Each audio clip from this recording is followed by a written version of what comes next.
Hello বন্ধুরা, তোমরা সবাই কেমন আছো? অন্যান্য দিনের মতো আজকেও নতুন একটা ভিডিও ক্লাসে তোমাদের সবাইকে স্বাগতম।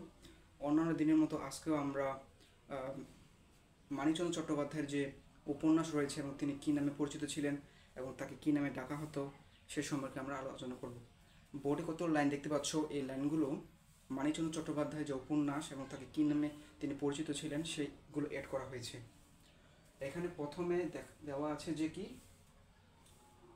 মানিকচন্দ্র চট্টোপাধ্যায় সম্পর্কে আমরা আজকে ক্লাসে শিখব। তাহলে মানিকচন্দ্র চট্টোপাধ্যায়ের পরীক্ষার সময় অনেক সময় আসে যে মানিকচন্দ্র চট্টোপাধ্যায়ের যে পিতৃত্ব নাম, মানে যেটা হচ্ছে তার পিতা তাকে দিয়েছেন, সে নামটি কি? সে নামটি হচ্ছে প্রবোধ কুমার চট্টোপাধ্যায় এবং তাকে মানি হিসেবে ডাকা হয়ে থাকে। এবং এরপরে দেখতে পাচ্ছি উপন্যাসগুলোকে আমরা মানিকচন্দ্র চট্টোপাধ্যায়ের যে উপন্যাস রয়েছে সেগুলো আমরা একটা ছন্দের মাধ্যমে মনে রাখার চেষ্টা করব। যেমন জননী ও পদ্মা নদীর মাঝি পুতুল নাচের ইতিকথা চিহ্ন পেয়ে দিবারাত্রি দিন যাপন করছে। তার কি বলছে? যে জননী ও পদ্মা নদীর মাঝি, জননী এবং পদ্মা নদীর মাঝি পুতুল নাচের ইতিকথার চিহ্ন পেয়ে, পুতুল নাচের ইতিকথার চিহ্ন পেয়ে রাত্রি যাপনে দিবারাত্রি দিন যাপন করছে। তাহলে কি জননী ও পদ্মা নদীর মাঝি পুতুল নাচের ইতিকথা চিহ্ন পেয়ে দিবারাত্রি দিন যাপন করছে।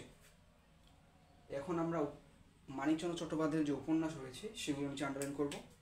জননী, পদ্মা নদীর মাঝি, পুতুল নাচের ইতিকথা চিহ্ন, দিবারাত্রি, ঠিক আছে।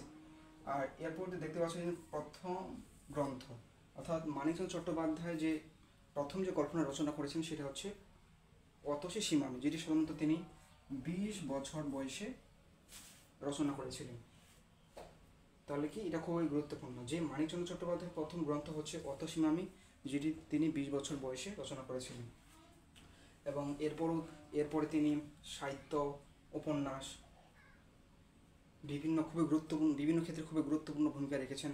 তাদের মধ্যে তিনি 40টির বেশি উপন্যাস রচনা করেছেন এবং 300টি ছোট গল্প। তাই আজকের ক্লাসটি এ পর্যন্তই। দেখাবে অন্য কোনো ক্লাসে অন্য কোনো টপিক্স নিয়ে। সে পর্যন্ত সবাই ভালো থাকো।